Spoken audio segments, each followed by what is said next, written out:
All right, we're live right now. Hello, welcome back to Coffee and Camouflage, our very first episode that is not with the veteran biker, although I really wish he was here. Vet biker is always a great talk to. So, today I wanted to dive into a conversation about what's going on in the military when covering recruiting. After I was on the veteran bikers cast, what was it, 2 days ago? I got a lot of emails on my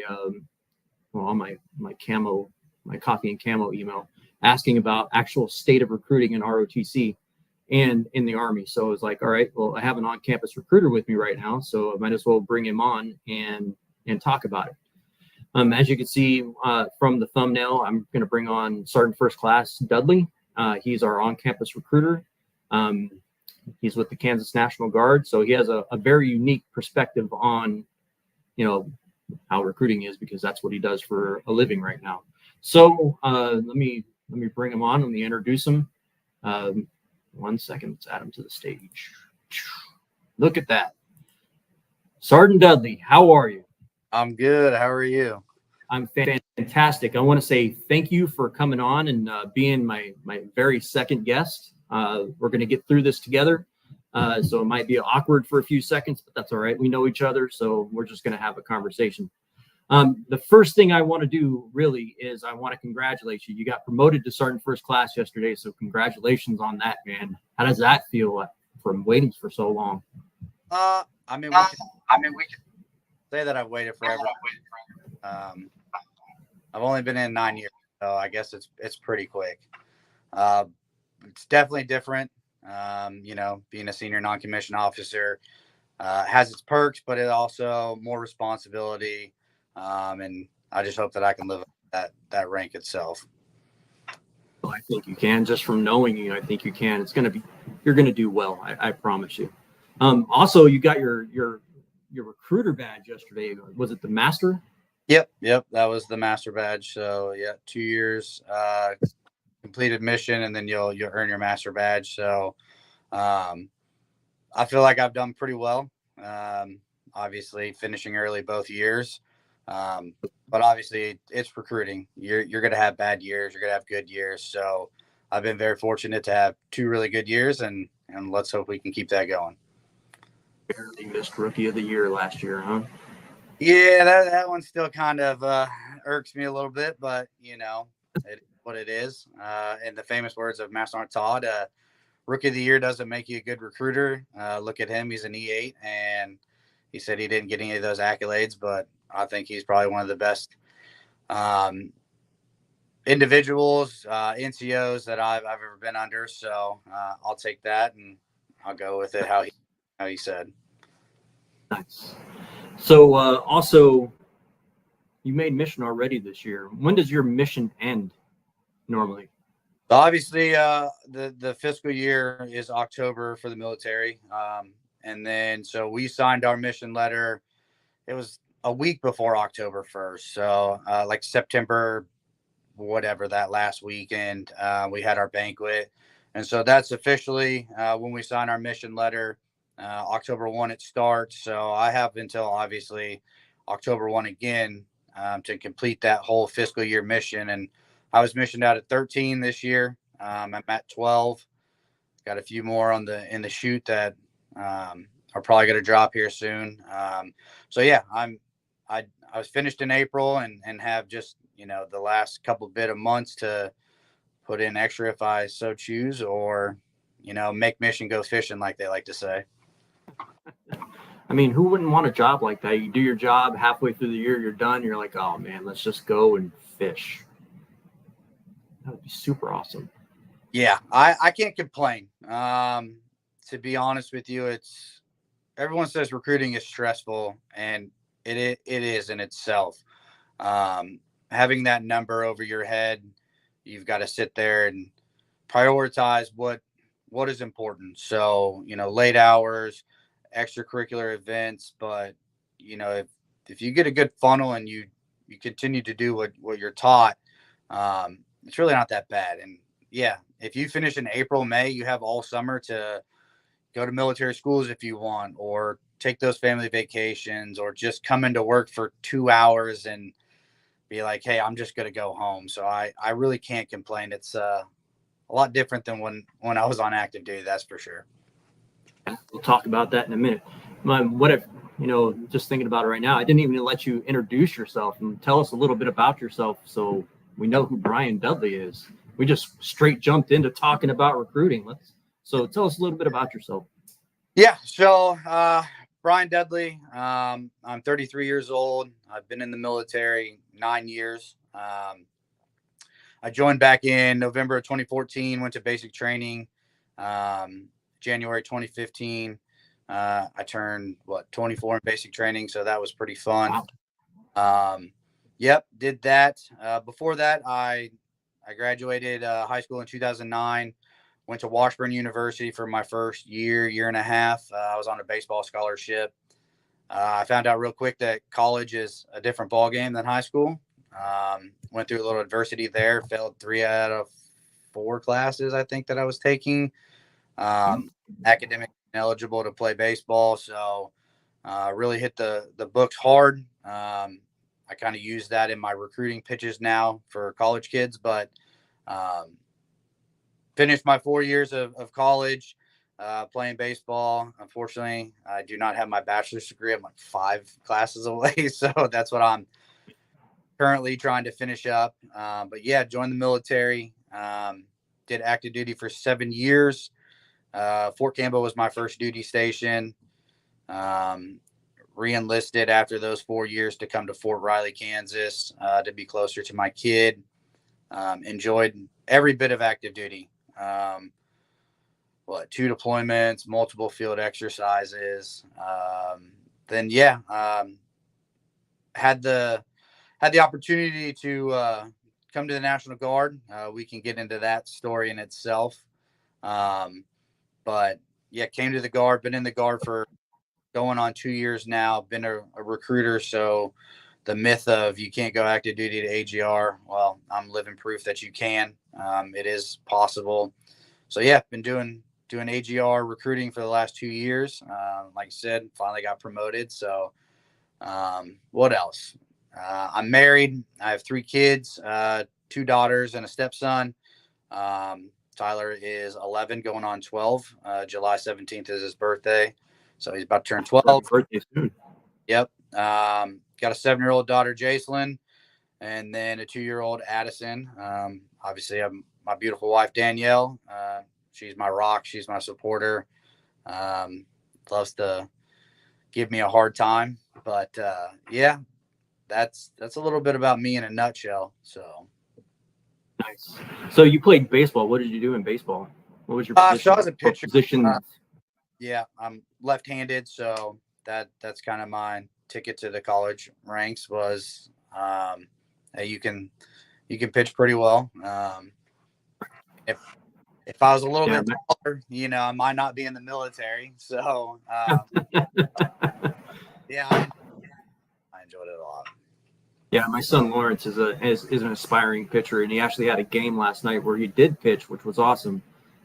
Just a little dad brag right here about my son. He pitched an inning, I guess, since it's he pitched an inning, and he walked one, and it was weird that one person that walked. Of course, Little League baseball now they have the rules where you're just going to steal every base to third. Mm-hmm. So they stole it all the way to third. They scored on him, but he struck out 3. So all 3 outs, he actually did a pretty good strikeout. He worked a lot on his mechanics last night. Super proud of him. So yeah. I still, we talked about it last summer when you first got here, was it last summer that you first got here? Anyway, that he was a pitcher. And I still need to get him out there and have you talk to him and probably like, hey, you need to work on this, because one of his biggest things that he does is when he warms up, he doesn't throw as hard as he normally should. He doesn't try to go for max velocity. He just sometimes lobs it. And then instead of, going at the apex and keeping his chest up, he doesn't do it every time. He has really good mechanics when he focuses, but when he's just trying to get the pitch over, he just crouches down. So, it throws it down. So it throws it in the dirt sometimes, but he goes through pitching practice. He loves it. He wants to play in the majors. Him and his mom actually went to Oklahoma City this week, and they went and saw the Oklahoma. They're not the Oklahoma City Dodgers anymore. I almost said that, but they're the Oklahoma City baseball team. Yep. And I guess for part of the game, he actually just sat there and watched the pitchers warm up in the bullpen just to get like pointers and stuff. So I thought that was pretty good. Yeah, that's always something to do for sure. He can't really tell what he's doing wrong, obviously, in the moment. So film, you telling him what you see, I'd say stay tall, stride out. That's the biggest thing. I mean, my cousin lives in Arizona, and I think he's going into a senior year of high school, and it's super competitive down there. Like, he did travel ball all throughout his childhood and stuff, and like his teams were just stacked. I mean, winning championships. He's got just rings after rings on his wall. And my aunt sent me a couple videos, and the first thing that I pointed out was he's easy to time.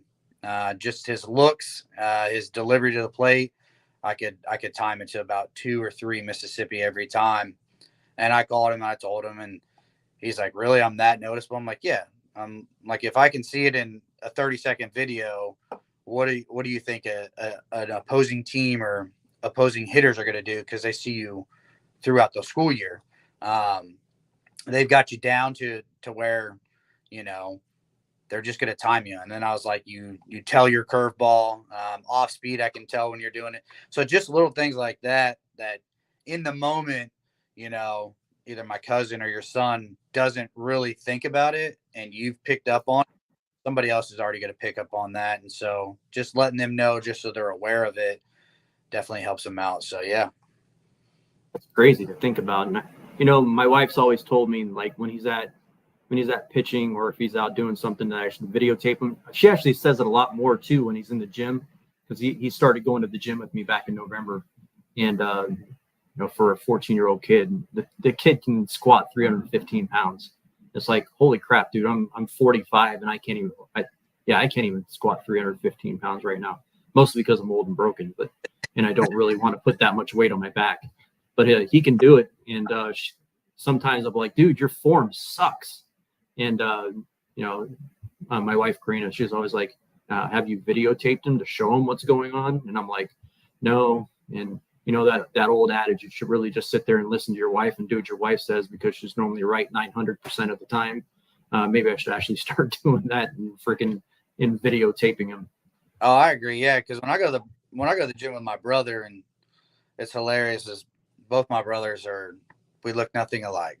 I'm 5'9", 185 to 190 pounds, and both my brothers are 6'2", 6'3", and so my brother Zach will always record himself in the gym. And, first moment, everyone's like, "Oh, that's cringy." You're just sitting there, but he's just like, I can look at my form and I can look at where I can tweak things and everything like that. And so, yep, I definitely would say film him. And then, you can point out, hey, this is what you're doing wrong, or your knees are buckling in, or pitching, hey, this is what you're doing wrong. So, yeah, I would definitely listen to your wife. I have to do that. Yeah, man. It's crazy. I mean, he's super coachable, which I'm super happy about. So that's awesome. So one of the things that you said was, going back to when you introduced yourself, is that you started out in the active duty. What did you do in the active duty?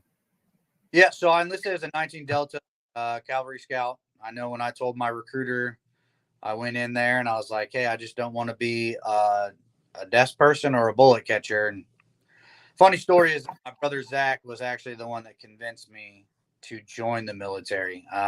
He was gung-ho on the Marines, and they would not take him because he had ADHD, but the Army did. And so we both went into the recruiting station on Mass Street down here in Lawrence. And we both went through the process. He picked 11 Bravo. He was infantry all the way. And I was cavalry all the way. So, yep, enlisted as a 19 Delta. went to OSUT. So obviously you're one station unit training at Fort Benning, which is now Fort Moore, Georgia. I only had to go through 16 weeks, which was nice. It is I think 22 or 23 weeks now for it. And then, when I got to Campbell, was a, driver for the Humvee. Wanted to do the dismount world, but I can tell you right now that being on a Humvee or a Bradley is a million times better than your Lamborghinis. So went up through the ranks. Lamborghinis. Yep. Went up through the ranks there at Fort Campbell. Campbell is by far, and this is me being biased, the best duty station, hands down. I know that there's some people out there that are going to say the 82nd, and I got a really good buddy that I had at Fort Riley. He was from the 82nd. We just went back and forth, but I enjoyed it. The up tempo is fast, but you train, and you train the right way. I was blessed with great leadership there. Every platoon leader, every platoon sergeant, first sergeant, commander, all ranger tabbed, sapper tabbed, they just knew their stuff. So I got to learn from some really good people. And it was crazy at Ranger Buddy competition this past year. My old platoon sergeant is the SMI at Iowa State. And this individual is the person that, everyone has that one person that they look up to and they want to emulate, and they want to be like, hey, I want to be like that. He came to us at the time, one of two staff sergeants and in the scout world that were Halo qualified. He was an RSLIC instructor, Ranger tab. So he got to Campbell, went to Air Assault, Pathfinder. He was just stacked and just super down to earth, would teach you what it means to be an NCO. And then, platoon leaders that I had there they're just a different breed. I can say that. Ranger tabbed, and then the next platoon leader that I got was Ranger tabbed again, and then ended up going to SF and getting his long tab. And it's funny, he'd always call me JV as a specialist. And so when I became an NCO, I called him like, hey, I made it to the varsity squad, and good dude. So yeah, Campbell was just it's everything that I wanted when I did join. I wanted to deploy. I wanted to become an NCO, learn from those individuals that wanted to emulate. Got to deploy to Iraq, and I think it was 2017. I went to Iraq. We were at Karasor base, took over for the Marines, and then we kind of moved around. So I guess my shining moment of my Iraq deployment was, hey, I was 8 miles outside of Mosul watching the FLOT move through when ISIS was there. And, that was about it. Came back, and then, like I said, wanted to go to Hawaii. That was my next choice. They told me, hey, you got a year to wait before it comes available. And I went back in there like 2 weeks later, and I was like, hey, what about Fort Riley? And they're like, you really want to go there? And I was like, yeah, it's probably not that bad. I'm from Kansas. And they're like, well, the horror stories of Fort Riley is where you go to have your career die, which I don't believe that in the slightest. I did have a good time when I first got to Fort Riley, but yeah, ended up PCS into Fort Riley. Got to experience the Bradley, different platform. I was never a gunner on the Humvee, so I didn't really understand what it was to be a gunner. But I got to Riley as an E5, and they threw me right into the TC spot.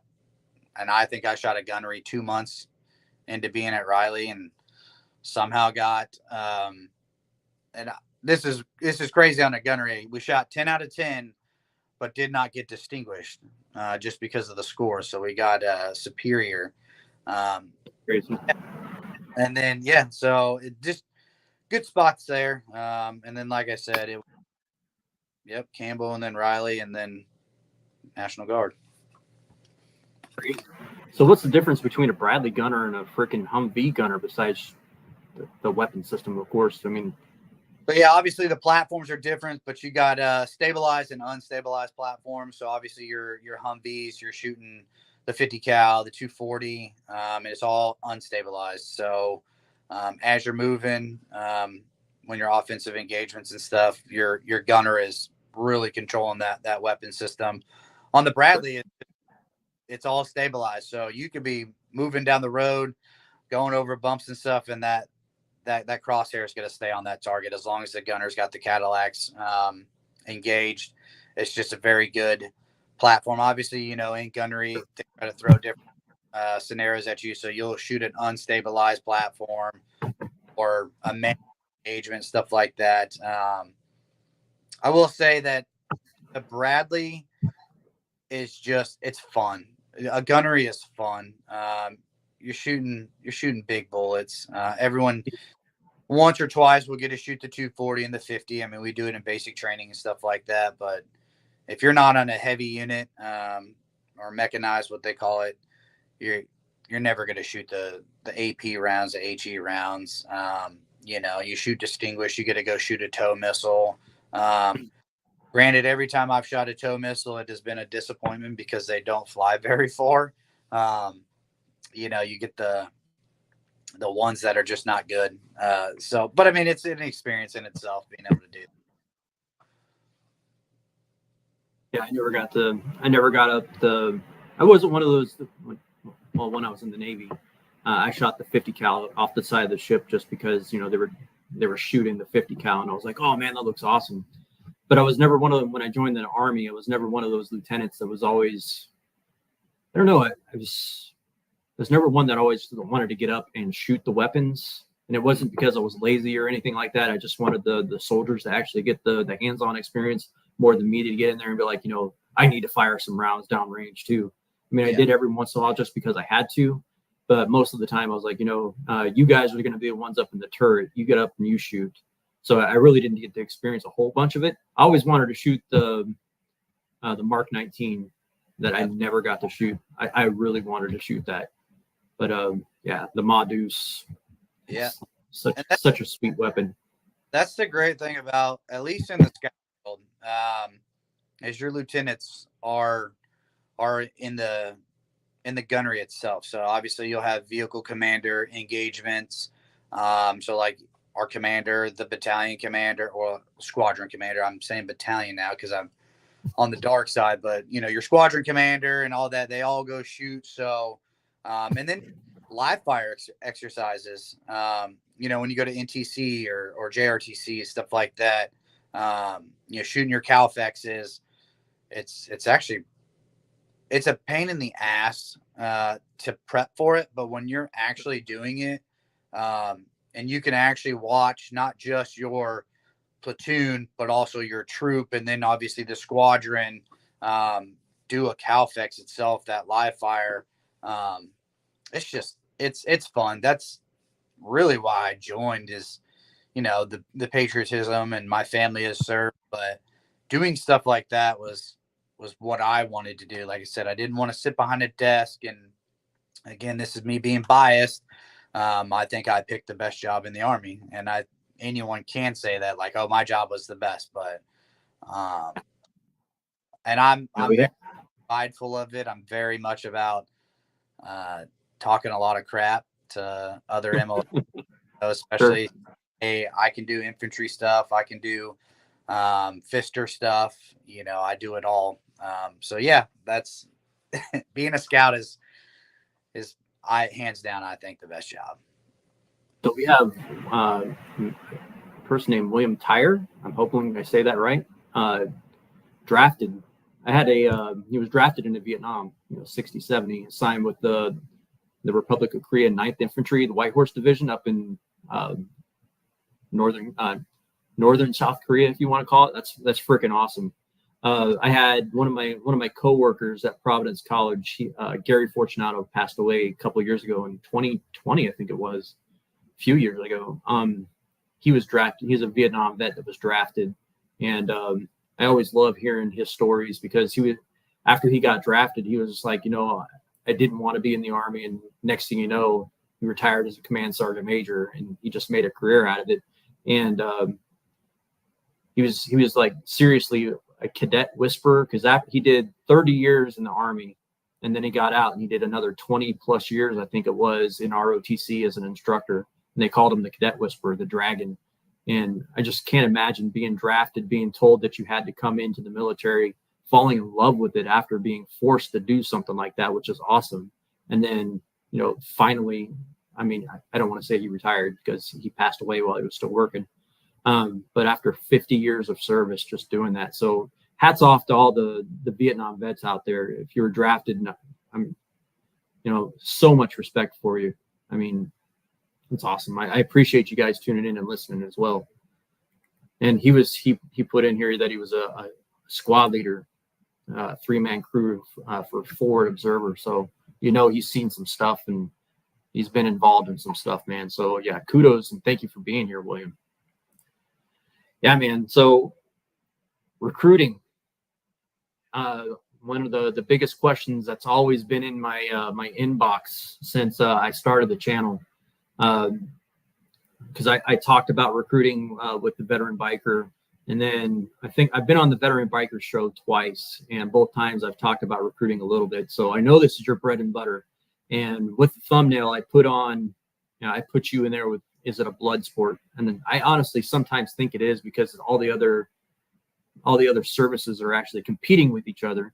So I want to show a clip real quick, just because I think it's funny.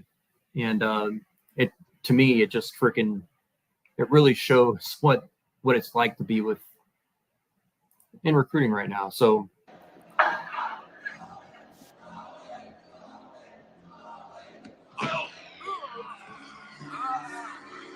all right, maybe I should turn this down a little bit. My God, I can't do this because it's going to start playing music in a second. So Chong Lee is the Army, and you're the recruiter right there, old Frank Dukes. So, they're like, you need to get these people. You need to get these people. And they're like, what, you can't do it? And you're like, yo, let me concentrate, and get a little pissed off because you keep freaking changing my mission or adding people. I don't know if they're going to do that to you, but the Army is like freaking really hard pressed on people right now. So here you are. This is you, Sergeant Dudley. Like, let me concentrate and be like, they're like, oh, what are you going to do? You're going to recruit for me? And you're going to be like, fine, I'm going to do it. And you're just going to get into your zone, remember all your training that you've gone through. I mean, this is such a great movie, man. If you've never seen Bloodsport in the chat, I mean, I would, get away from the bad acting, but I would be like, yo, dude, you need to go check this out. So this is you coming to realization and thinking back. Oh, I've been to recruiter school. They taught me how to engage. Oh, all the pain, all the suffering of weeks. Anyway, and now you're coming into your zone. You're getting it. How am I going to attack this recruiting mission? And this is you, how you react. You're like, fine, I'm just going to do it in half a year. Boom! Going to make mission. Yep. Boom. Anyway, I just thought that was funny. I don't want to throw the whole thing because it's going to start playing music. And I don't want to get like a copyright thing going on. So let's remove that stop screen and then bring us back here. And then I do actually, I don't know why I stopped sharing the screen. I do have another one that I want to talk about. Let's see. Actually, before I get into that, I'll cancel that. Before I get into that, what are you seeing as, what is your take on recruiting, and how's it going so far for you? And then we'll get into the eaches of everything, like the dilemmas and stuff. Right. I mean, so recruiting as a whole, and again, this is my personal opinion. Some people may or may not agree with it. You know what my friend the Veteran Biker says is he's an expert on his opinion. Yeah. So you can always say you're an expert on yours. I personally don't think recruiting is that hard. Coming from where I've came from, and I fall back onto the whole active duty experience. I was told right place, right time, right uniform. There was really no left and right leeway. It was, hey, this is what we're doing. In recruiting, you have, at least in the National Guard, and in my experience, I have a lot of freedom of maneuver. I am very fortunate to obviously be at the University of Kansas. I'm working with college students. High school is a different ball game in its entirety, and we can get into that. But to me, I make my own schedule. If I give an honest 8 hours a day work, and I'm just grinding how I had to grind back on active duty, it's really not that hard. Yeah, we can talk about some of the stuff that I learned at recruiting school. And there are some good things, but obviously, like any person in the military, you adapt and overcome. So, whatever issues come up, you adapt and you overcome them. And so I just kind of tell myself it's not as bad as what I've gone through. I'm not going to the field for 30 days of NTC rotation. I'm not gone for 9 months. I don't have to wake up at 5 o'clock in the morning to go to PT at 6 every day. I can go to the gym. I can, take care of my own self, in my mental space, my physical space, and then come to work just ready to grind. So some people may not say recruiting's easy, but I always fall back onto I'm an NCO at the end of the day. I'm not really a recruiter. I'm an NCO, and I want to take care of my soldiers. And I look at my applicants as my soldiers or my future soldiers. How would my NCOs have taught me something in the moment that I can use in recruiting? And so I do use a lot of my personal experiences. I do talk about my MEPS experience and everything like that. So I guess I get them to buy into me more so than what I'm selling at the moment, right? So obviously every branch, every component's going to have their pros and their cons. And I just try to be a people person, and just talk to them, and I give them all of the information. So the stigmatism of, oh, recruiters are just wanting numbers, they're just gonna tell you what you want to hear, and that's just not how it is, at least in my office.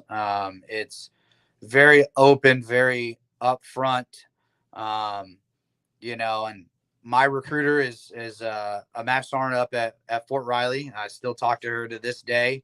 And I use my own experience of, I went to basic training. They told everyone, the recruiter was like, hey, if you want airborne school, just ask your drill sergeants. And so when I went and I asked my drill sergeants, I was like, hey, my recruiter said that I can go to airborne school. And they just laughed. And they were like, is it in your contract? And I was like, no. And they were just like, hey, you're shit out of luck, basically. And it's no dig at her. She's a great NCO. She was a great recruiter.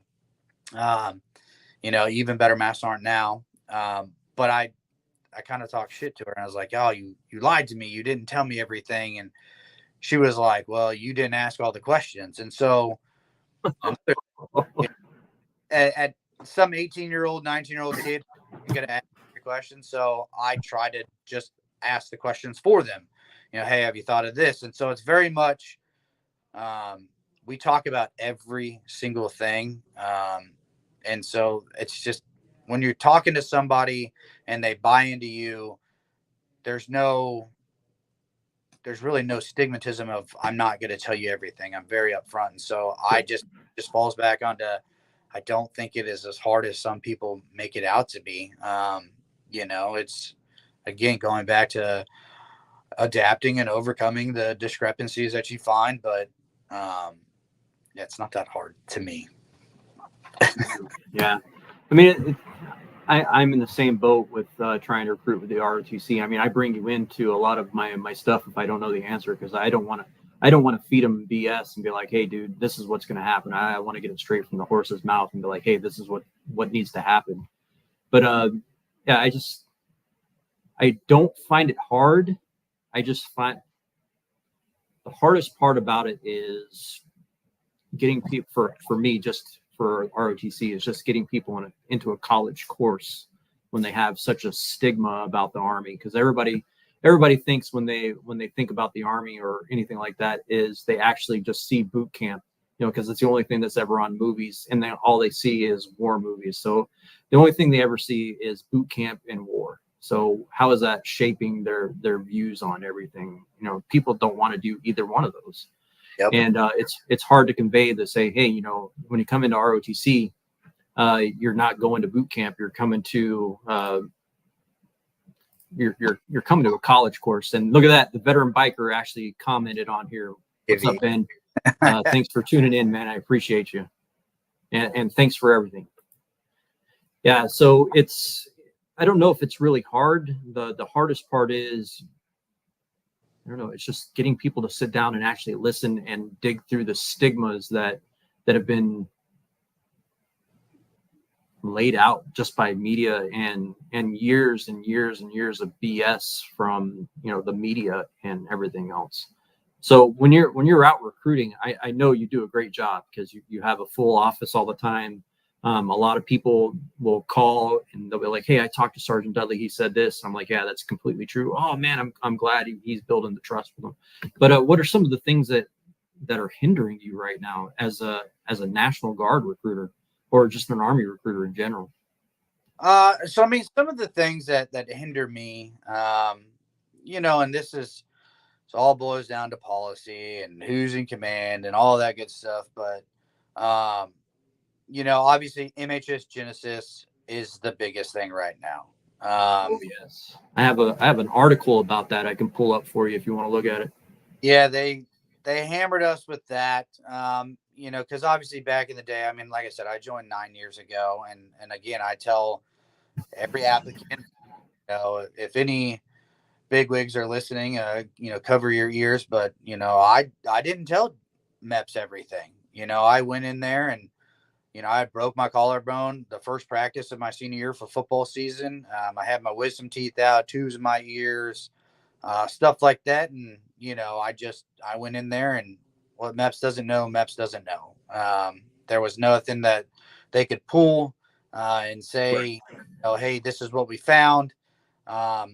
The one thing I did tell them, again, and obviously this is an adult channel, so I'm okay with this. I told them I drank alcohol, right? I was a college student. I was 23 at the time, and I didn't tell them how much alcohol I drank, but I was like, yeah, I drink alcohol. And they're like, well, how much? And I was like, oh, occasionally. And MEPS told me I was a borderline alcoholic and that I could get in trouble. And opened my eyes to, well, if I drink alcohol and I'm of age, how am I an alcoholic? I do it responsibly, and so again, I use that story with my applicants of, I'm not telling you to lie. I'm never going to tell anyone to lie. But with Genesis here, you can't really lie. They're going to pull it. If there's any medical documents on if you're taking medication or been to any type of counseling or broken bones, surgeries, it's all going to pop. And so we just get in front of it, and we don't try to hide it. I'd rather take the extra time of you going and getting your med docs and submitting them, and then it's not a surprise if the applicant's sitting in there and they're like, oh, you were diagnosed with depression and you're on medication. They're like, yeah, I was, and I'm on medication. And then they're like, hey, did your recruiter know about this? And they're like, yeah, and he told me to lie. And it's like, we're putting ourselves in a bad situation. He's like, you might as well just come clean with it first and take that little bit of extra time to do it the right way. You also have, Battalion breathing down your neck of, why aren't you putting in more people? And so it's kind of like, as a recruiter, you got to have a little bit of a backbone. I'm very fortunate you've met Master Arntad. He's very much about letting me do my own thing. And there's been times where I've had to tell him, hey, I need you off my back. Like, I will process these people when they are ready, because that's another thing that pops up is if you pressure these kids too much, they'll be like, I don't need this. No matter how good your benefits are or whatever, I don't need this. I'm not going to be pressured into something. So it's a very delicate situation of you just can't overextend on what you want to do. If you have to play the slow game of, hey, we're going to break this up and just do the ASVAB, and then we'll do the physical, and then when you're ready, you know, I try to do my appointments and stuff a certain way, with no pressure. I definitely tell them, hey, I'm going to reach out, in such and such time, but it's just to see how classes are going or how your summer's going. It's 9 times out of 10, they'll be like, hey, I'm done with the paperwork, or hey, I'm ready to do this. But yeah, like Genesis is in itself, it's a nightmare. They'll find any. I pulled up that article. It says it's essential. It's essential in that the recruits are healthy enough to enlist in the military. The Senate Armed Services Committee members wrote. However, the DoD needs to examine the steps it's taking to ensure that the process of enlisting and obtaining waivers does not impede the recruitment process. Genesis is complicated recruiting because when applicants try to join, the system pulls all their health records, often unearthing medical conditions that require them to seek waivers or that disqualify them entirely, the recruiter said. Some of these conditions may have healed long ago, but have no bearing on the applicant's potential to serve, according to recruiters. As the enlistment process stretches out, some young people lose interest in serving, the recruiters say. Yep. Yeah, that's crazy to think that one little system is holding stuff up like that. Yeah, because I mean, you got that system that holds it up, and then let's say you get everything ready that you need to submit for a waiver. A waiver process can take a few months. I waited, and even I waited 3 months for a conditional release from the IRR for one applicant, because it's a long, tedious process. And as recruiters, I've had to educate myself on,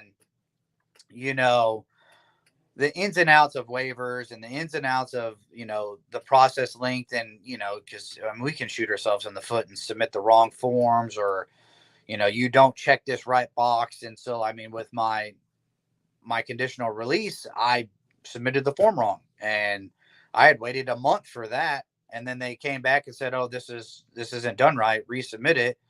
And then it added on, another month for them to get it. And then it was 2 months it's just a long drawn out process where, there's just certain things like, medication is the biggest hiccup for recruiting. If somebody's on medication, I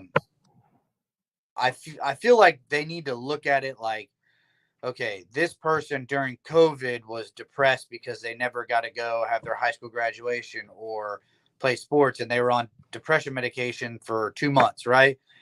That is not the same as somebody that is medicated for their whole entire life, and why they would need to wait 2 years off that medication. If somebody's medicated for 2 months, I feel like it should be looked at different, versus somebody that's on it for their whole life. It doesn't affect them the same. And not everyone can look at a case-by-case basis, and, your regs are going to just overall umbrella over everything. And it's just a drawn-out process with Genesis. And like I said, at least for me, I just try to get ahead of it. Hey, this is, what's your situation? And they're like, oh, I was on medication. Okay, cool. I need 6 years of pharmacy records. I just already asked for it. 6 years of pharmacy records. I need you to be off it for 2 years. At least, we can work it. Sometimes they'll give you a waiver for a year or 18 months or whatever. But again, that's case by case basis. So it's just like, I just need 6 years. And then, I need character references. Have you worked a job? Have you gone to college? Like, I try to get all that stuff in the forefront. They're ready to submit for a waiver. It hopefully, in theory, if I have everything that they want to see, they'll approve the waiver faster. And I've had decent success with that, but I've also had people that I didn't get a waiver because they just left. They lost interest. They're like, oh, it's just taking too long. And I've been lucky where, one of my last enlistments, Kayla Moore, she had that stuff, and she waited 2 years, and we finally got a waiver. So it can be done. It's just doing it the right way. I mean, going back 6 years for everything too. I mean, that's got to be hard for some people just to be like, I don't even know what freaking, what happens if they change doctors? What happens if they change pharmacies? What happens if they move a lot of their military kid? They're in like all different areas, and that's got to be hard to do sometimes. Yeah, and then I think sometimes recruiters, we don't, instead of just getting in the car and going with them. And I've been guilty of it. It's all the applicant. If you feel that the applicant can get it done by himself or herself, I let that happen. But sometimes if you got somebody that's on the fence and you throw another 6 years of records, just gonna put them in the car, just so they have that peace of mind. Hey, this person cares and help. So, at least that's what Master Sergeant Todd preaches: is, hey, just put them in the car and go do it. You get free gas in your GSA. Why not? Crazy. So the other, we know that the Army is actually having, problems. I mean, we've talked about this a lot. It's mostly MS Genesis that's really holding people back. Do you see the Army actually catching up and actually making missions soon, or is it just, you think with the way society is now, if it's going to be holding, if we're not going to make it in the near future or something like that? I mean, are we talking big Army right now? Let's go with Kansas first, and then what you think for big Army. So is Kansas making mission? I think we're on track-ish. We're about halfway there. This is what I see happening, right? So we've been preached, we can make the Kansas Army National Guard mission, the ATAG mission, for the first time in a very, very long time, right? And that in theory is good. And I can say my piece on how I feel about that, in a second. But I feel that if it's just like, you carry your own ruck. That's what we've been preached to, is carry your own ruck. Like, so the people that have made mission, right? There are people that are overproducing, which is good. Obviously, you have the Chiefs 54 award, the Benko award, all these awards that you can compete for. But how much is somebody going to overproduce, right? Is the question.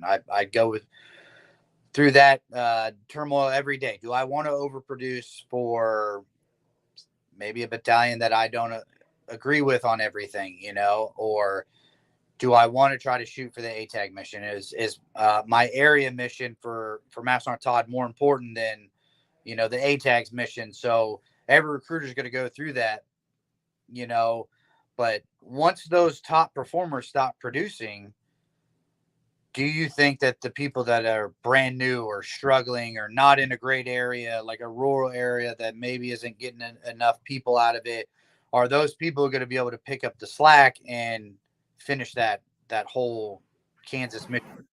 And that's kind of what we're in that halfway-ish point of. A lot of your top producers are done, and they're deciding if they want to overproduce, and what is the battalion or what are the area NCOICs doing to bring up the rear for their people that are brand new or struggling. Are we going to be able to accomplish that mission? I mean, we're there from what PowerPoint presentations and number wise that we get. We're on track. Will we get there? I couldn't tell you. And then moving into the big Army, it's hard because I've been out for 2 years. I'm not really familiar with everything that they're offering. I just know when I joined, I didn't look at the bonuses. I didn't look at, whatever they were selling. I just wanted to serve, right? My brother was like, we're doing, and obviously you're going to have that, But the way I see kids nowadays, you know, and I've been fortunate to go to a few high school lunch displays. I mean, I graduated from Eudora, and that's in our area, so I've gone back there. Kids nowadays, they're just like, I want to go to college.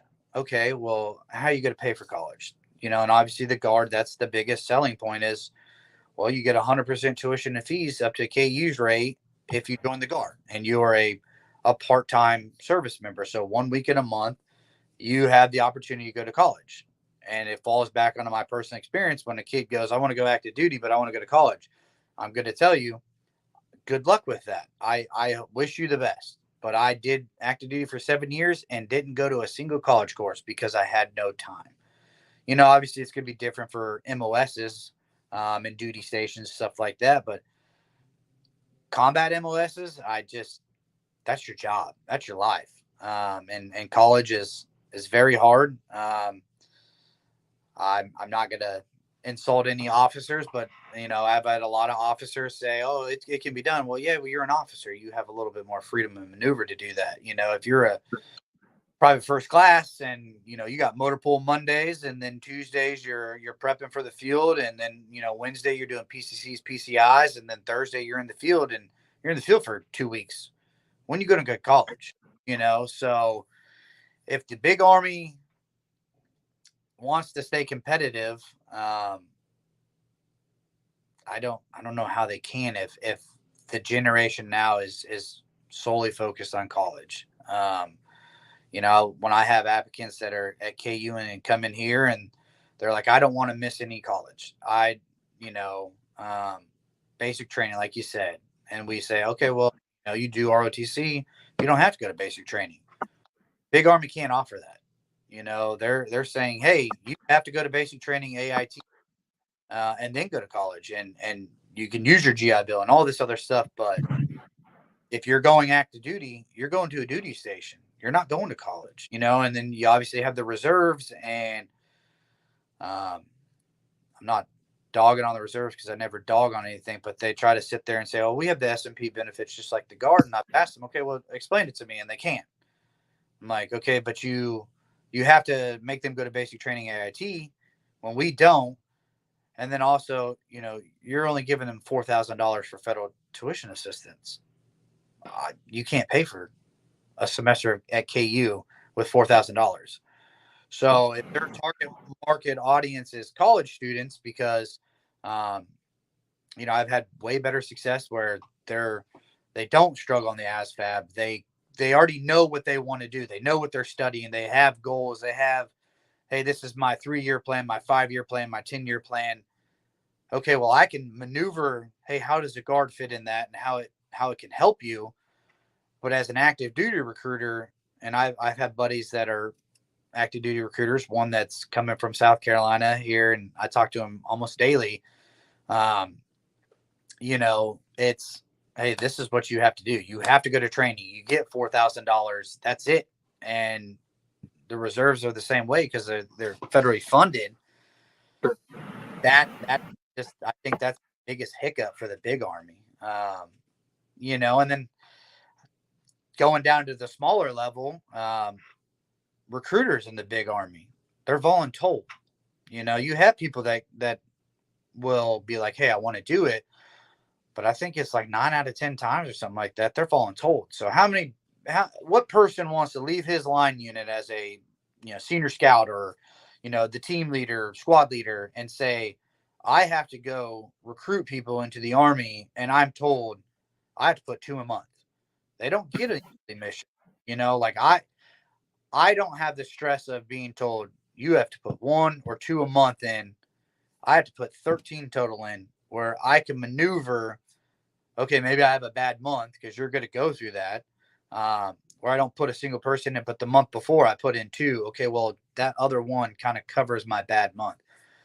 Big Army recruiters, they're just, hey, you're putting in as many people as you can.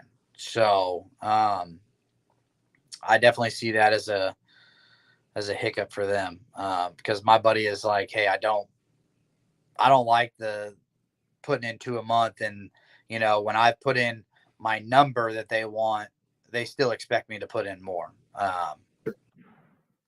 So yeah. So there's a question for you. Do you feel they may use foreign nationals who are just residents of the United States but not citizens?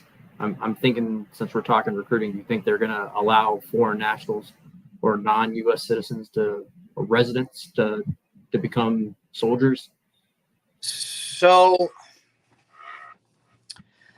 I think at least in the Guard, right? They have to be a permanent resident. If they have like an I-551 card or something like that, they are eligible to join, and then they'll be able to gain their citizenship. I remember back in the day, I think when I first joined, I was at a basic training actually, and we had a soldier that got to enlist. He was from Iraq, and he ended up getting his citizenship. And I want to say it was probably because he had his permanent residency card, but that's the only way I see it right now. I don't foresee them opening it up to just anyone and everyone. I think they're going to probably stand pat on, hey, you got to be a permanent resident to gain your citizenship. But again, I'll show my ignorance here. I'm not 100% well versed on any of that stuff. You know, I've never really experienced it, but I know that it's a thing. I know the big thing of like the parole in place is another thing that I want to say everyone does, but at least the Guard, because we're working in an applicant that he's like, I want my parents to get their citizenship. I don't want them to get deported and stuff like that, because he is a U.S. citizen joining the National Guard. The parole in place is going to help get his parents at least the work visa or whatever to not get deported, and then they're going to work on citizenship. And so it's all about what you know. And so like I've had to research that as well and just be like, hey, there are all these other options. So yeah, it is. That was a good question. Thanks for asking that, Colette. So what would you like to see changed in the recruiting environment? Do you have anything that you'd like to see changed? Or if not changed, maybe implemented to help recruiting? So, I mean, I'll start big for right now. Genesis needs to be revamped a little bit, right? I'm not afraid of Genesis and what they're going to pull, but you know, if I just sometimes I feel like MEPS is trying to find a reason to disqualify you. You know, they're anything and everything that is just like medication is again the biggest thing. I really feel like they need to revamp what is that whole thing, right? Because once you're in the military and you go through your proper channels and do the right thing, you can get prescribed stuff and you can take it, right? But it's like it's getting in initially that they're like, you cannot be on any medication whatsoever. And so it's like, okay, you're telling somebody they have to be off medication for 2 years, but then if they get in and they feel they need it, they're allowed to get back on it. So I don't know how it would be done. But at least I'm not saying go full lax on it, but allow some stuff that if they're on it and it doesn't affect them, like if they're, I mean, we put people in that have been diagnosed with ADHD or ADD or whatever, and they're fully functioning members of society and it doesn't hinder them. And they're stellar soldiers. So it's just, why are we so keen on when they join in any branch or component, they cannot be on any medication whatsoever. And that's my big thing that I'd like to see at least change big wise. You know, in recruiting itself, at least at my level, I could complain all day about leadership. You know, you're going to have good leadership, you're going to have bad leadership, but I'll use this example, right? So when I was at Fort Campbell, I just got back from Iraq and I got to go be the command sergeant major's driver. And this command sergeant major was the best, you know, just senior non-commissioned officer. was all about his dudes. It didn't matter who was out training. If they were out training for a day, we were going to the field. He was going to see them. He would go out there. He would ask the force, hey, what can we do at a squadron level to help make your life easier? And it wasn't the NCOs. He was talking to the Joes. He was talking to, the lowest level of what do you need from me? And I feel like in recruiting, that needs to be the mentality, right? So I still have 11 years. If I ever become a command sergeant major of a recruiting battalion, I want to be down in the trenches with my recruiters or my Joes essentially, and ask them, what can we do at a battalion level to make your life easier? I can't change everything of how MEPS is going to process or the 20 some odd documents that you got to get signed to get them through MEPS or whatever. But like, what can we do on the lowest level to make you successful? Because all we hear is it's a numbers game. You need to conduct more appointments. You need to, phone calls and this and that. And, I'll be 100% honest with you. I don't cold call. That's what they preached at recruiting school. I don't cold call. I don't either. A lot of email, mass emails, and then somebody, says, yeah, I'm interested. That's when I'll call, right? Because, me as just a normal person, if I have a phone number that calls me randomly, I don't answer. I let it go to voicemail. If it's important, they're going to leave a voicemail. So any upper leadership that's in recruiting listening that says, oh, you need to phone prospect and cold call. Sorry to break it to you. I don't do that.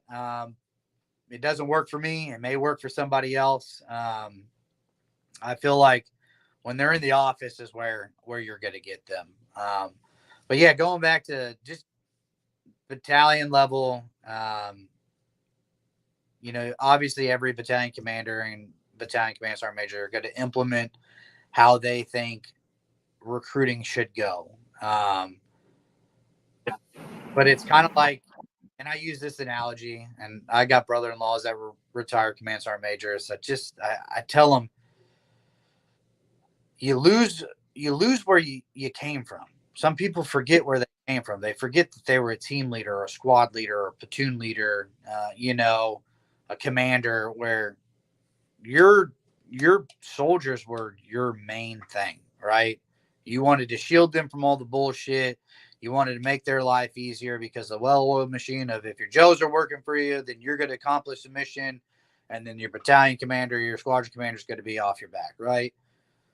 And then the recruiting, I just see it's like they want to just point fingers and, well, you're not doing this and you're not doing that. And it's like, okay, but you're not down here living in the trenches with me. You're so far away from when you were a recruiter, you forgot, and I have this conversation with Master Sergeant Todd almost daily. He'll tell me, well, I used to do this and I did that. And I'm like, yeah, I've tried it. It doesn't work for me. Maybe it worked for you back in the day, but again, it's going back to adapting and overcoming. And I would like to see leadership really talking to their force. Now, I don't need them to come up to KU because let's be honest, I don't wear a uniform unless it's class or lab or I have like an important meeting or whatever. But like, I dress like the college kids. I want to be seen as somebody that they can relate to, not you're in uniform and you scare me or whatever. So I don't need battalion to come down here and see or at least give me a heads up. But I would just like this. They're coming for you now. Yeah, no, they're coming for sure. But just going back to your roots, of, hey, I was a recruiter once. Let me go talk to the recruiters. What are we hearing up at battalion that their discrepancies are? Excuse me, is this just a one recruiter thing, or is this a battalion wide complaint? What can we do to help? So that's what I'd say, at least in my side of the realm, National Guard and stuff, what we can do. That's crazy. So One of the things on one of the comments on here was talking about the risk of criminals, also cartels get the chance to have access to join the military. It's going back on letting the migrants come in and the non-residents or the residents come in. How thorough are those background checks the military actually does? Because I've never had to initiate a background check since it's ROTC, and then unless we do a civil conviction waiver, and that's really what we look for on there. But I've never had to initiate a background check. That's all done through the HRA when they go through their security clearance. But that's I want to say their sophomore or junior year, so they've already been in the program for at least 2 years. But when you go through recruiting, how difficult are those background checks? I mean, I feel like, because as a recruiter, we have to live scan everyone before they go to MEPS. And from what I've seen, I don't think it's like a deep dive like background check, but I feel like it catches a lot. It catches, it catches speeding tickets that we're unaware of. There's been a few times where I've got a call from a MEPS GC like, hey, there was a speeding ticket that wasn't listed. I was like, I had no idea. And I'd have to call the applicant, hey, how much was your fine? Where was it? Do that. So I would say at least the background checks catch a lot. And obviously there's we have regs on what offenses, like they have it broken down where all the offenses that you can have. You can have one level 400 offense. So for example, you can have one DUI and still get in. But I feel like it catches a lot of stuff. I had an applicant, some stuff popped that, was not very good. And I had the peace of mind that, okay, well, we're not going to put that person in, and also it boils down to, if I talk to somebody and they have done something that just ethically doesn't sit well with me, I'm not going to put him in.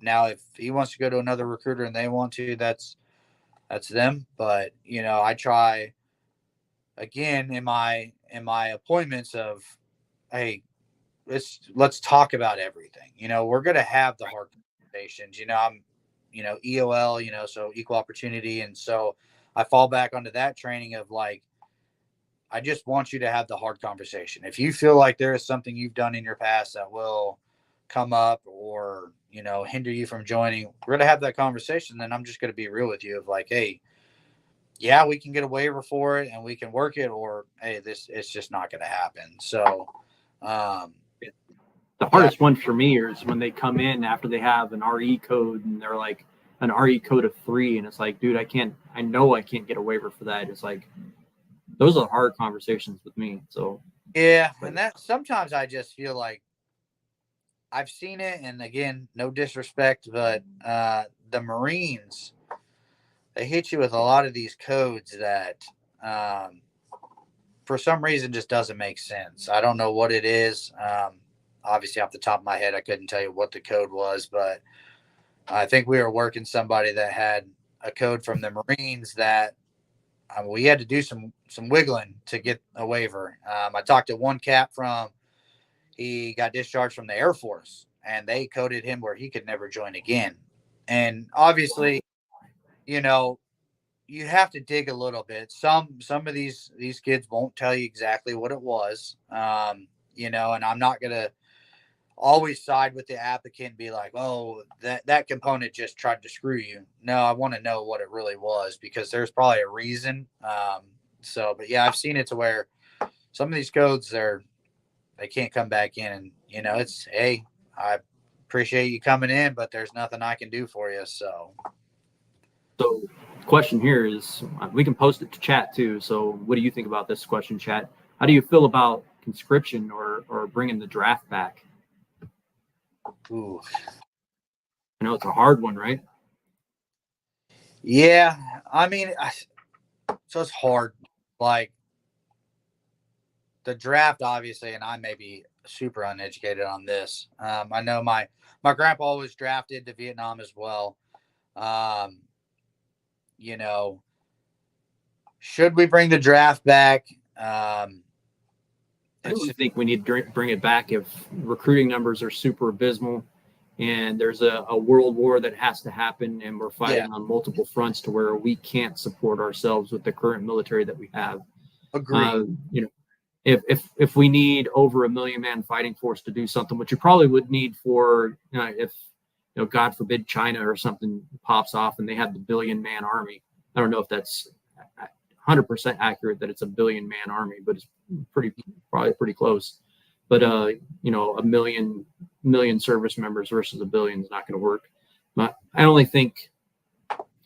and it needs to be limited if it happens during something like that. It just can't be everybody that needs to come in. So maybe only in a time of war and only in a time of need to where we can't recruit. Because if you remember after September 11th, well, you weren't in the Army at September 11th, but right after September 11th, they had a gigantic boom of people joining the Army because super patriotism took over. So recruiting in the military at that time wasn't really that hard because patriotism took over and they wanted to get in and they wanted to serve their country. They really wanted revenge for the Twin Towers and the Pentagon and in the flight in Pennsylvania, and they're like, "Oh, let's go, America, America, America!" Patriotism. But right now, with the current political situations, everything popping off on the veteran Pikers live stream we did the other day, he asked, "Do you think we're in World War III right now?" And I was like, "I do." Partly World War III, just because all the stuff that's happening around the world right now, and then the constant cyber attacks from China, Russia, and other North Korea to the United States. They're not attacking us militarily, but they're attacking us with ones and zeros and coming after our infrastructure, stuff like that. And then we're supplying the world with weapons anyway. So it's kind of like a proxy World War III. So I don't know how that's going to impact recruiting anyway. What are your thoughts? Yeah, I mean, I definitely agree with you on, it's if the draft was to come back, it's got to be, like that. I guess my opinion on it is it'd be hard in the world we live in today and society and stuff. And this is just my personal thing of trying to implement something like that. Going back to the whole September 11th, it was very much people wanted to join and serve their country and do that. I remember where I was at like Science Center in Kansas City for a school field trip. So, and I didn't really understand it at the time, but I don't know. That's a hard one for sure.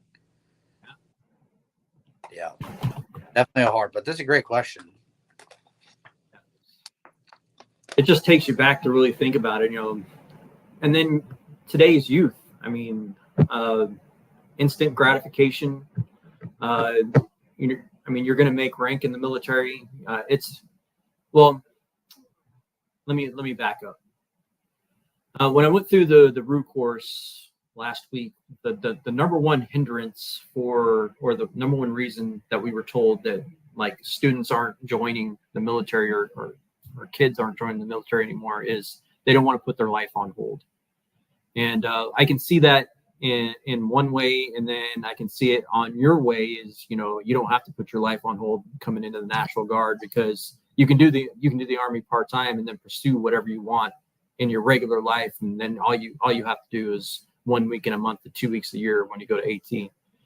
And then I started thinking about it too. I was like, what do the kids want nowadays? They want to be a social media influencer. They want the fancy cars. They want to travel and everything else.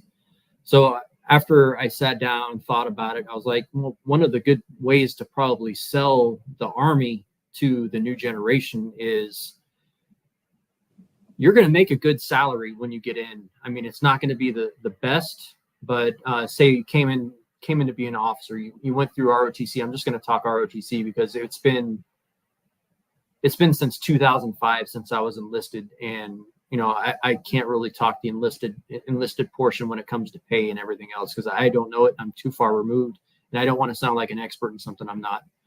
So, if you come out and you graduate ROTC, you do your 4 years, maybe you're lucky enough to get a scholarship, or you go through the National Guard. They help you pay your tuition assistance and all that other stuff. You're going to graduate and have a job that starts out roughly around $76,000 starting out, with full pay, benefits, medical, dental, all that other good stuff. You're going to have a retirement.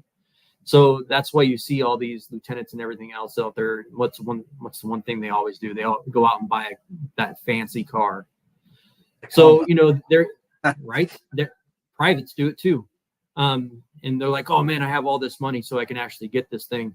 And one of the things that I think a lot of people forget, putting their life on hold, I want to travel. I mean, ask your branch manager, ask someone. It doesn't matter. It's not Army specific. Ask anyone, that your Navy detailer, your Air Force, hotel director, whatever they do in the Air Force, and say, hey, I want to go overseas.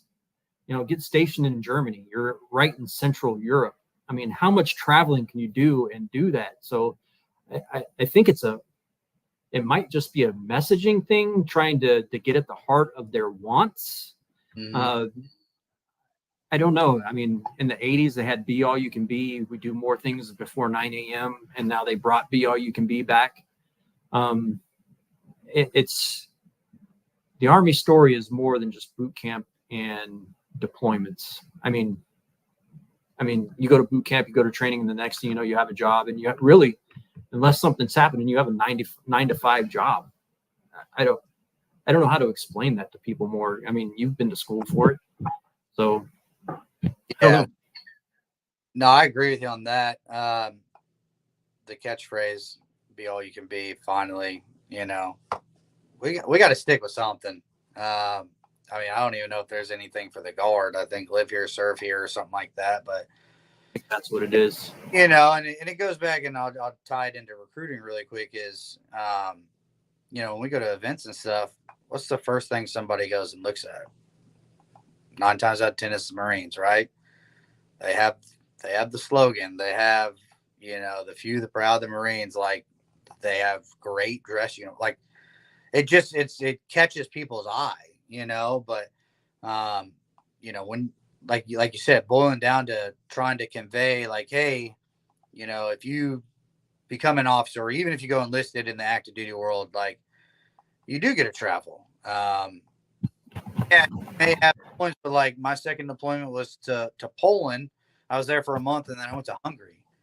And I mean, we trained hard, but we went around and we saw everything. Because you were right there. They say it's like a train ticket there is super cheap, and it'll just take all of Europe and stuff. And so, like, you do get to travel. Get on the Eurostar. Yeah. I got recruiters in my area that, and even in the National Guard, they went to Cuba for a deployment, and they got to travel and see stuff. So, the stigmatism of, we're going to Iraq and Afghanistan. And I tell my Afghans, those days are over. We're not going there anymore. A lot of it is going to be your Poland deployments, Kuwait, maybe Syria, something like that. But you do have the opportunity, active duty wise, to go to Germany. Some MOSs get to go to Japan, all that good stuff. So, like, yeah, you can travel, and you're getting a salary. It's a 9 to 5. Your housing is paid for. You have everything you need on post, stuff like that. So, I just don't think people really look at it, and. I was even having a conversation with my wife about, who the breadwinner is, right? And she's like, I make this much. And I'm like, yeah, you do. And she's like, I made more than you this year. And I'm like, yeah, technically for taxable, but you're not considering BAH and BAS and all that stuff. Like, what civilian job is going to pay your housing allowance, or give you at least a good stipend for food, and the barracks aren't great. I think they need to revamp the barracks. At least on the Army side, the Air Force has the better ones, but As a 18-year-old kid that has a 9-to-5 job and a roof over your head, like, you're not paying for a house. You had the barracks. Right. And yeah, I wanted to move out of the barracks as soon as I could, but at least I knew I'm 8 hours away from my family when I was in Kentucky, but I didn't need anything. I had everything. So, and So that, we had a question. Go ahead. oh, well, I was just going to say that falls on the recruiters as well, of saying, breaking it down and saying, this is everything that you actually get. It's not just. Right. So we had a question.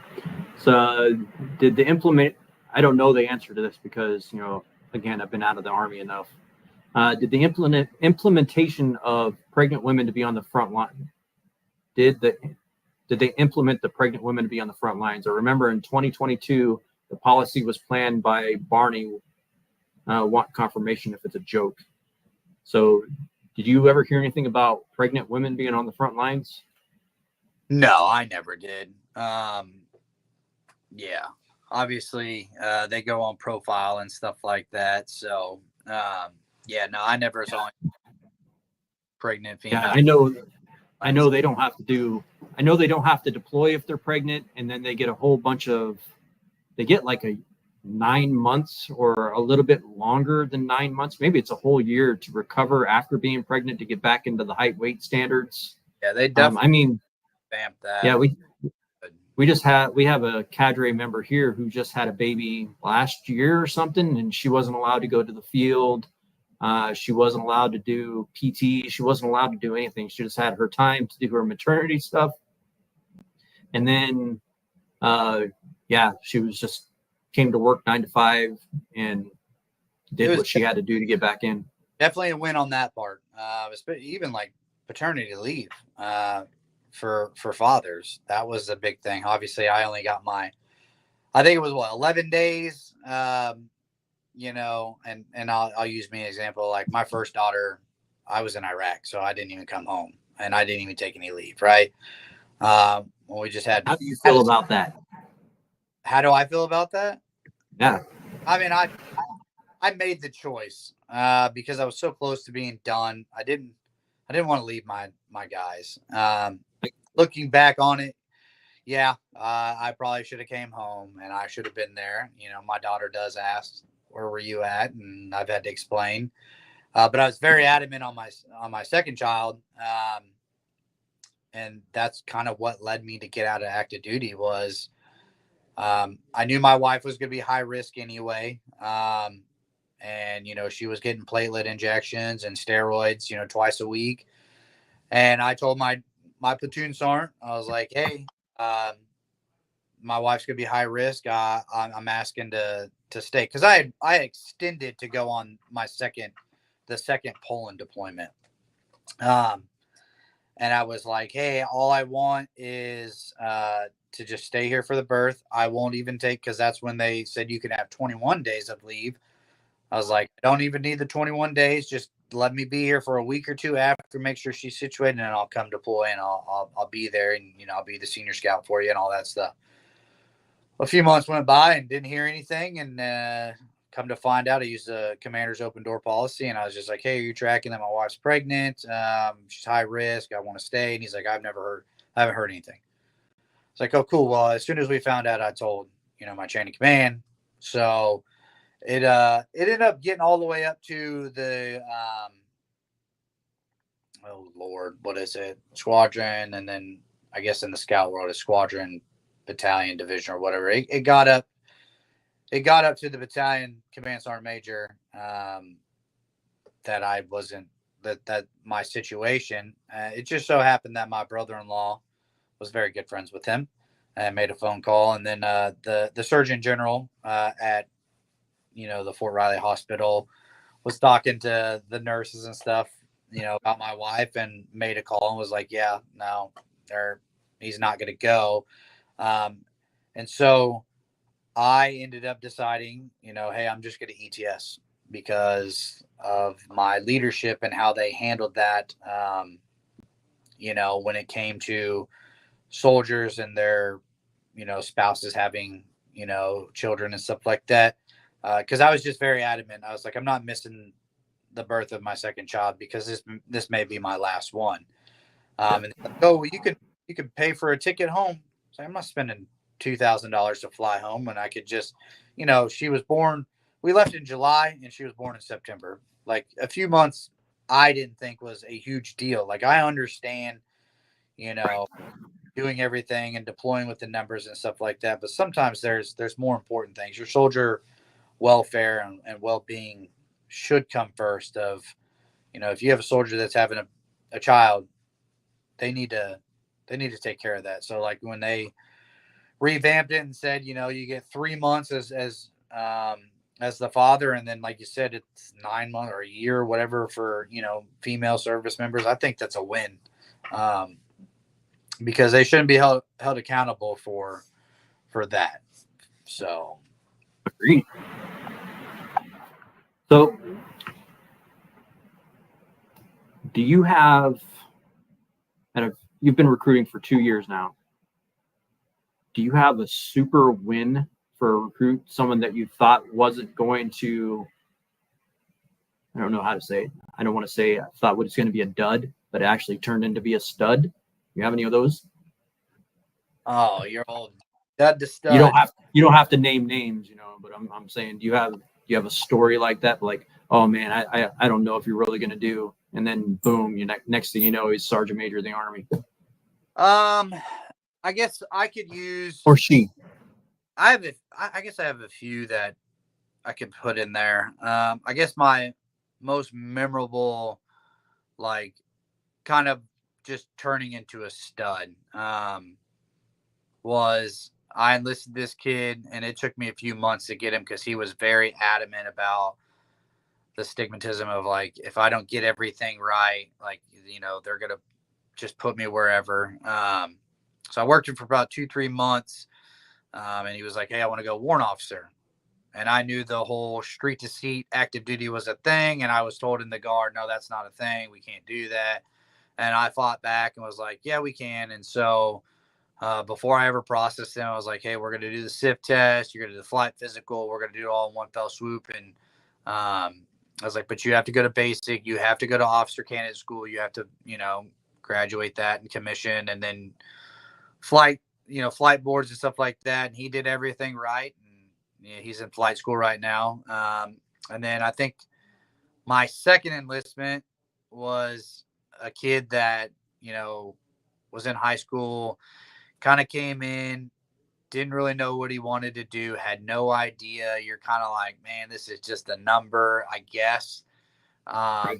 Ended up going and doing the best warrior competition out for the National Guard and ended up winning it. So somebody that has reached out to me and been like, I'm thinking about ROTC, and I'm just like, I never thought from you that you would want to do that, but absolutely fell in love with it. Did really well at basic training, and like I said, just came back and won the best warrior. So and then not a recruiting stud, but I will say I had one when I was at Fort Riley. I had a PFC when I was a young E5.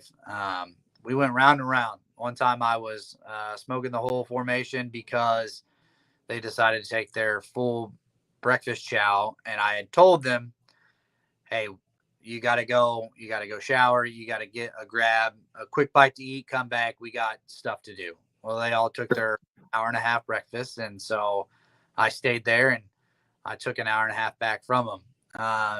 He rage checked me and was like, oh, Sergeant Dudley's not doing the right stuff, blah, blah, blah, which I was. And then come to find out, when he was a specialist, I was the one that took him to the promotion board, helped him out studying for that. He got promoted, ended up came to me, as like, hey, I want to go to Fort Campbell, just because you were there. What's so great about it? What can I do there? Went to Pathfinder school, passed, which I'm salty about because I'm still trying to go to Pathfinder. That was one school I wanted to go to. Yeah. And then now he's a warrant officer. Went to flight school, warrant officer, just an absolute stud. And so I'm pretty proud of that, and he called me as like, hey, this is because of you. And that was just being an NCO. So yeah, those are my few, studs that I can call upon right there. That's awesome. So what's the future look like for old Sergeant Dudley? What do you want to do? I mean, like career wise, or you want to stay in recruiting? You want to go do something cooler? Well, Um, I transitioned into the dark side, when I converted. oh, you're going to be an officer. No. Major Nash trying to get me to do that. But I converted to 79 Tango, so I am a full-time AGR recruiter. So Scout is now my secondary MOS. Again, because I just feel like this job is a lot. I don't want to say easier, but it's what I want, right? I've done my deployments, I've done my field exercises. I can inflict change and set some of these kids up for success from the start. Instead of them coming to the military and being like, "Oh, my recruiter said it was like this, and it's totally not what I want to be, or how it was supposed to be." I can inflict a change right then and there, and then hopefully later on down the road that inflicts, the positivity of, hey, I'm going to stay in because it is what I was told it was going to be. So, the goal is to stay at KU as long as I can. As a Sergeant First Class, but when that time comes where if I get the opportunity to become a E8 Master Sergeant. I'd like to be an area NCOIC and control a whole area. Trying to follow in Master Sergeant Todd's footsteps. Again, he's just a great individual, great NCO. He's a good mentor too. Yeah, and then who knows? One of these days, I feel like I have enough time that if Sergeant Major or Command Sergeant Major's in the cards, I'd like to do that just because I want to keep the mentality of I'm not going to forget where I came from. Like I was a team leader, I was a Joe at one point where I was asking my team leader why, or why do we do this, or what's the reason behind it. And so that's just how I've always been in NCO is I'm going to tell you why, or one, how you're messed up and how to fix it so you can be successful. So obviously with more rank, the more responsibility, the more influence you have on these younger soldiers. So if I stay in recruiting, I can still do that to the best of my ability and how I want to do it. Nice. When you said more rank, more responsibility, and more influence, I know you were talking the other day about what you wanted to do at RSP with training. You want to talk about that? Yeah, I think it's a great idea. So obviously and tell everybody what RSP is before, because so, not everybody is good with the acronyms. Yep, RSP, Recruit Sustainment Program, right? So it's the only thing the National Guard has over active duty, from my experience and what I know, is once you enlist in the National Guard, you go to Recruit Sustainment Program. It's basically their 1 week in a month drill where us as recruiters or any specific cadre member, we're teaching them the ins and outs of what basic training is going to be like. So drill and ceremony, customs and courtesies, rifle marksmanship, just anything that they're going to do at basic training, we're trying to teach. So some soldiers get, one drill under their belt, then they're at training, or some have a year under their belt before they go to training. And I feel like it's beneficial to them. They're going to go in there with a little bit of knowledge of what they need to do, and how to handle themselves and be successful in basic training. But I will tell you, when I first came to drill, it was a culture shock. It was just a culture shock from active duty to the Guard, right? I was always told, oh, nasty girls and all this other stuff. And so I have pushed to do one more active duty wide training, and then kind of stealing some stuff from ROTC itself and incorporate that into RSP.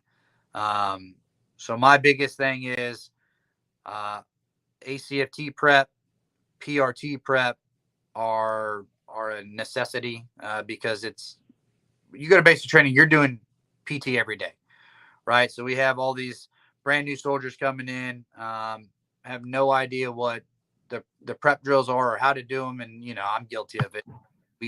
We snicker and laugh. Oh, you can't do the high jumper. You're doing it wrong. But we're failing them as NCOs because we're not teaching them the proper way.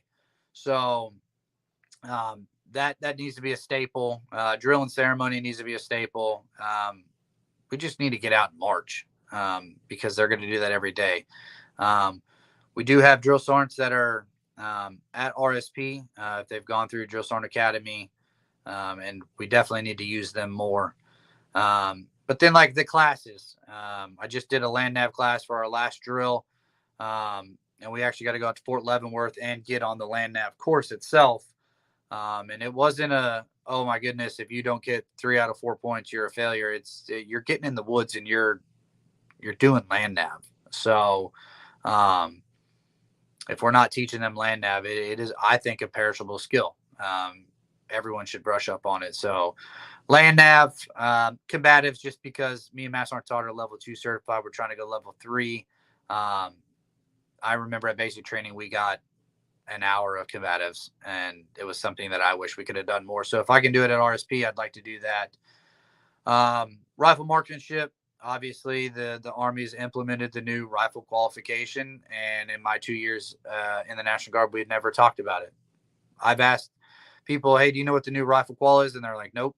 So I have a whole PowerPoint presentation on the new qual itself and using the barricade. And obviously, mag changes are a part of it, and you can no longer set them up on the barricade. You have to change out of your mag pouches and stuff. So we're going to be doing dry fire rifle qual with dry magazines in there, because if we're not telling them about the new rifle qual, they're not going to be successful. That is a pass or fail thing. Medical, obviously medical is just so extensive. There's so much stuff, but the biggest thing is 9-line, fractures, burns, and controlled bleeding. So I think we just need to hone down on that, because obviously at training, you're going to get the proper training that they want it to give you. But if we can give you a little crash course on some things. And then the last one that I want to implement is move under direct fire. I stole this one from ROTC, so thank you, ROTC cadre, for doing that. And it was for Ranger Buddy competition. But move under direct fire, and then assemble and employ a ASIP radio, and then they're going to have a class on a call for fire or a spot report. And so they're going to move under direct fire, employ an ASIP radio, and either give me a call for fire mission or a spot report. And it's just going to get them familiar with, one, not only setting up the ASIP radio, but figuring out how to talk on the radio. As a young E5, I didn't know when to shut my mouth on the radio, and I'd have my commander be like, hey, dude, you're talking too much. Short, sweet, to the point. So I just, there's got to be standards, and standards and discipline are what we, live off of. And if we're not employing it at basic, or at least at RSP from the get-go, they're going to fail at basic training. And that's just my honest opinion on that. So it's stuff that I would like to change, and we'll see how it goes if they're going to let me do it. All right, so let's lighten up this conversation real quick. What do you think? What do you think about the Chiefs this year? What do you think they're going to do, Mr. Chiefs fan? Repeat, baby. Repeat. You think they're going to three-peat? Yeah, they just. It's funny. The people that say, oh, the AFC West and the Chargers and the Raiders, Patrick Mahomes is like 72-22 in his career or something like that. And the team that he's lost 3 times to are the Bills, right? And the Bills only beat us in the regular season. So the AFC West is non-competitive. I have a Master Sergeant that is a big Raiders fan, and he tells me this is our year. Not going to happen.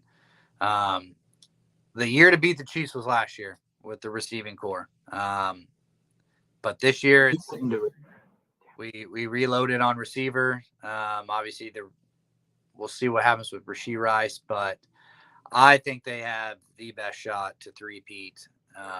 And when you have the best quarterback in the National Football League, you're always going to be a competitor and probably the top guy. So I definitely love where the Chiefs are going to go. And yeah, I just don't think there's a team that's going to beat them. Man, that is crazy to think about. You going to any games this year? I'm going to try. Me and my brother were talking about trying to buy season tickets, but we probably should have bought those when they were terrible. How much are those now? Those got to be super expensive. They don't even tell you. You have to go on to the website and be like, hey, I'm looking at season tickets, and then they'll show you, I guess, where the seats are and what the price is. I just know that, it's better to buy, if you buy the nosebleeds every year, at least for the Chiefs, they will offer you better seats the next year. You're going to spend more money. But then once you get to seats that you want, you just keep buying those seats and they get cheaper. And it's crazy to think. I went to the Chiefs Chargers game last year, and I sat in the third bowl, but I was the second seat up, and I was right on the stairs. So we had the first two off the stairs, and I was like literally the second row up. I could see the game absolutely perfect. You could see the whole field, and you could actually watch what was going on. And I would probably say that if I got season tickets, it'd probably be there.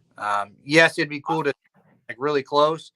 But I do like watching the game. I do like watching every aspect of it. So being up at least a little bit and being able to see that was great. And I was kind of in the end zone where I was like right on the pylon. So if I had my way, I'd probably try to go closer to the 50-yard line, as long as it was still off the stairs and two up. But just a perfect view. Obviously, who knows what's going to happen with the new stadium. Hopefully they come to the Kansas side. If anyone's from Missouri, I'm sorry, but I'd love the Chiefs to be in the Kansas side. But I do love Arrowhead. So if they could work something out and stay there, I'm totally fine with that. Oh, I hope it happens too.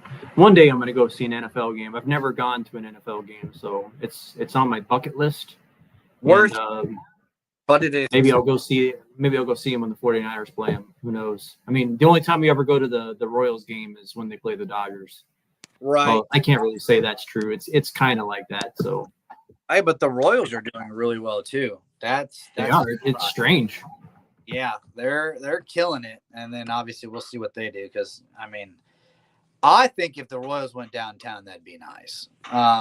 Some people don't like that, but the downtown stadiums are just super nice. I mean, when we went to Busch Stadium for the Cardinals, it's nice. So if the Royals went down there, I'd be okay with that too.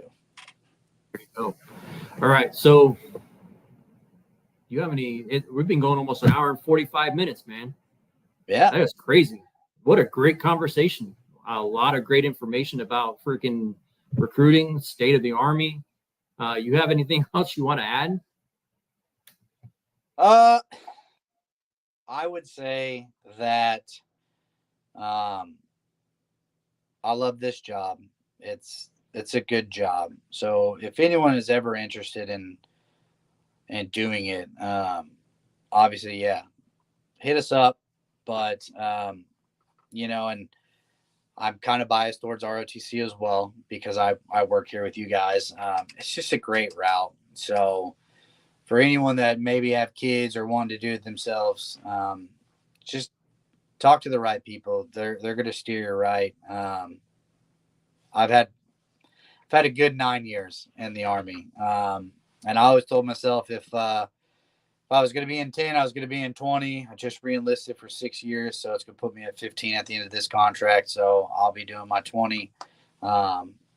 There's just a lot of benefits that even we don't know everything about. So there's just a lot of good stuff. So, but yeah, that's what I have to say. All right. So I think with that, I'm going to end this. Don't go anywhere. Just stick right there. I'll talk to you in just a second. I just want to put this up on the screen just because, again, we're helping out veterans. We're talking to veterans. We're talking to, active duty people, everything else. So again, when I first started this, I told you all, War Horses for Veterans is a great organization here in Kansas. If you could, go support them, that would be great. Tunnels to Towers, T2T, everybody hears it. And then the Wounded Warrior Project. Again, go out. Let's help some veterans. Let's do some stuff. Let's just make life better for each other. And if you want to help support the channel so we can grow and everything else, and then we can actually start getting some money flowing in. If you want to drink the same coffee I do, or you just like coffee and you want to support a veteran-run business, go to Blackout Coffee. Use the code CAMO, and you get 20% off your order.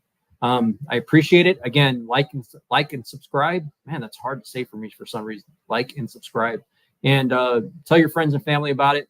I'm going to try and do a live stream maybe every other day, as long as I can get people to come on. And again, let me take this off of here. Look at this, the banners. I'm still learning, but we're learning and doing everything right. Where's that? So yeah, if you're interested in having a coffee with me and talking, you're a veteran, you just want to share your story, and just know every veteran has a story. Don't think that just because you don't think you're interesting doesn't mean someone else doesn't think you're interesting. You may have a life experience that another veteran may have right now, may be struggling with.